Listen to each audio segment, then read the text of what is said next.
بسم اللہ الرحمن الرحیم۔ السلام علیکم۔ روزانہ 100 مرتبہ سبحان اللہ و بحمدہ اور سبحان اللہ العظیم پڑھنے کے فوائد۔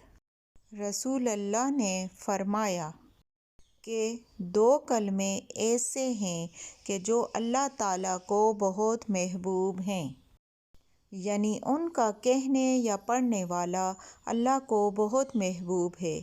زبان پر بہت ہلکے ہیں، یعنی ان کا پڑھنا آسان ہے۔ اعمال کے ترازو میں بہت وزنی ہیں۔ وہ 2 کلمے یہ ہیں: سبحان اللہ و بحمدہ اور سبحان اللہ العظیم۔ ایک صحابی نے عرض کیا کہ یا رسول اللہ صلی اللہ علیہ وسلم، دنیا نے مجھ سے پیٹھ پھیر لی ہے۔ آپ صلی اللہ علیہ وسلم نے فرمایا، کیا تجھے وہ تسبیح یاد نہیں جو تسبیح فرشتوں اور مخلوق کی ہے، جس کی برکت سے روزی دی جاتی ہے؟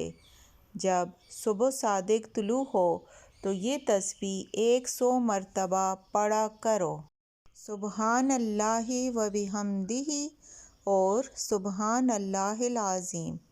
دنیا تمہارے پاس ذلیل ہو کر آئے گی۔ وہ شخص چلا گیا، کچھ مدت ٹھہر کر دوبارہ حاضر خدمت ہوا اور کہنے لگا کہ یا رسول اللہ صلی اللہ علیہ وسلم، دنیا میرے پاس اس کثرت سے آئی کہ میں حیران ہوں کہ کہاں اٹھاؤں اور کہاں رکھوں۔